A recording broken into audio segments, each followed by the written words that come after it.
So ম্যাডকের একটা film already box office কিন্তু কাঁপাচ্ছে, তার মধ্যে তারা তাদের আর একটা ফিল্মের টিজার নিয়ে এসে হাজির। মানে ম্যাডক কী করছে, মানে ম্যাডক এখন সত্যিই একদম আনস্টপেবল। তারা একটার পর একটা সিনেমা এনে যাচ্ছে আর একটার পর একটা সিনেমা হিট হচ্ছে, এটাই সবথেকে বড় কথা। রিসেন্ট যে তারা টিজারটা নিয়ে এসছে সেই সিনেমাটার নাম হচ্ছে ভুল চুক মাফ। তো এই সিনেমাতে আমরা রাজকুমার রাও আর ওয়ামিকা গাব্বিকে একসাথে দেখতে চলেছি। তো আগে দেখা যাক তারা টিজারটার মধ্যে কী এনেছে। আর ম্যাডক যখন ভরসা তো রাখাই যায়, আগে দেখে নিই, তারপর বাকি কথা বলা যাবে। চলো আগে দেখা যাক। तारीख पक्की कर लें। हम तो कह रहे हैं 30 को कर लीजिए। गजब, तो 30 ठीक है, फाइनल। कैसे कैसे ठीक है? मुंह उठा के कह दिया 30 ठीक है। अच्छा 30 ठीक है, मुंह झुका के बोल दिया, ठीक है।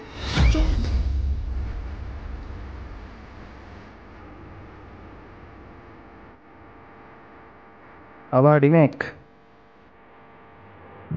बस आज की रात है हमारे पास तितली। कल तो तुम हमारी धर्मपत्नी बन जाओगी ना।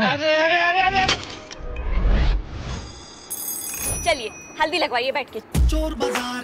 अरे मम्मी फिर से सब में लग गई आप। आज हल्दी की रस्म है। अरे हल्दी हो तो गई, अब क्या मरीनेट कर दोगी? मम्मी सबका टाइम नहीं, 8 घंटे में बारात है, चलो। आज 29 है, कल 30 है, कल की है बारात।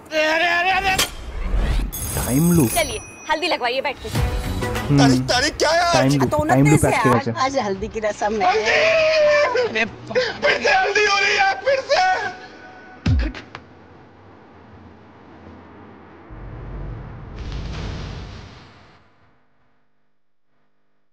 29 की रात को सोते हैं और जब सुबह उठते हैं तो वापस 29 होती है। ये सब बकैती सुनने आए हम अपनी मेहंदी छोड़ के।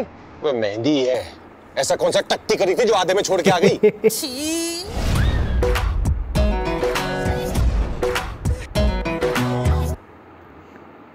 ওকে, তো কেমন লাগলো ম্যাডকের আপকামিং ফিল্ম ভুলচুক মাফের টিজার? তো টিজারটা দেখতে বেশ ভালো লাগছে, দেখতে বেশ কালারফুল লাগছে।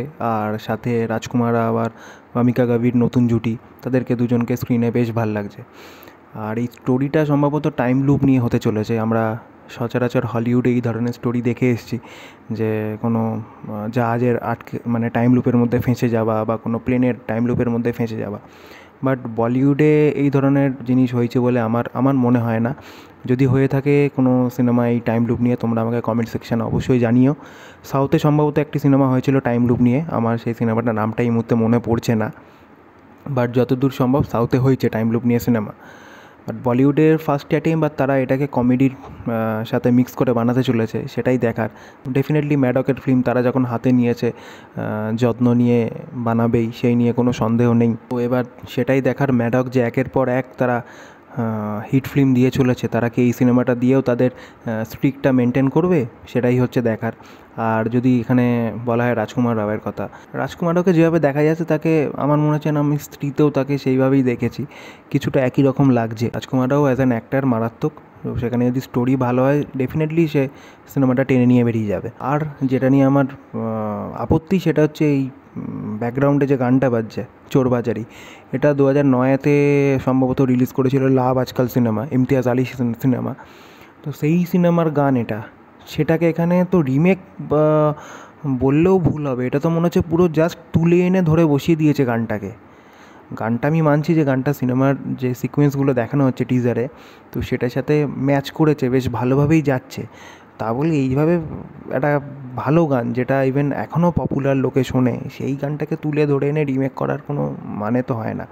আমি একটু আগে দেখলাম যে মিউজিক ডাইরেক্টর তানিশ বাগচি, তো সেখানে একটুখানি খটকা লাগলো আমার, যে আর কটা রিমেক এই সিনেমায় আসতে চলেছে, রিমেক গান আর কি। তো কী দরকার, এই গানটা অলরেডি পপুলার, অলরেডি লোকে শোনে, লোকে এখনও পছন্দ করে, সেটাকে আবার রিমেক করার আমার মাথায় আসছে না। রিসেন্ট একটা ইন্টারভিউতে তানিশ বাগচি বলছিল যে সে নাকি সেই গানগুলোকে রিমেক করেছে যেগুলো লোকে শোনে না, বহু পুরনো গান, লোকে জানেও না সেই গানগুলোর ব্যাপারে, সেগুলো সে রিমেক করে আবার যেগুলো বলে আর কি পুনর্জীবন দিয়েছে। তো কিছু ক্ষেত্রে সেটা ঠিক হলো, বাট সব জায়গায় এটা কখনোই যায় না। তানিশ বাগচির অরিজিনাল কম্পোজিশনে যে গানগুলো পেয়েছি সেগুলো কিন্তু ভালো, তানিশ বাগচি ভালো গানও বানায়। কিন্তু এবার সেটাই দেখার যে এই সিনেমাতে সে সব আরও 2-4টে রিমেক ঢুকিয়ে দেবে, নাকি সে নতুন কোনো গানও আনবে। আমি তো চাই নতুন গান, ফ্রেশ গান পেতে। বাকিটা সিনেমার গানগুলো আস্তে আস্তে সামনে এলে তখনই বোঝা যাবে। ওভারঅল একটা ঠিকঠাক টিজার, বেশ আমার ভাল লাগছে। বিশেষত আমার এই যে স্টোরি নিয়ে তারা আসছে, যে গল্প নিয়ে তারা আসছে, নতুন ধরনের কিছু অডিয়েন্সকে দেওয়ার চেষ্টা করছে, এটাই বেশ বড় কথা। বাকিটা ট্রেলার এলে তখন আমি অবশ্যই তার রিয়াকশান ভিডিও আনার চেষ্টা করব। তো ভিডিওটা ভালো লেগে থাকলে লাইক করো, চ্যানেলে নতুন হয়ে থাকলে সাবস্ক্রাইব করো। আমি দেখছি অনেকে ভিডিও দেখছে কিন্তু সাবস্ক্রাইব করছে না, এটা ঠিক না, সাবস্ক্রাইব করো। তো আজকের জন্য এইটুকুনি, দেখা হবে আবার কোনো নতুন ভিডিওতে। ততক্ষণের জন্য বাই, সবাই ভালো থেকো।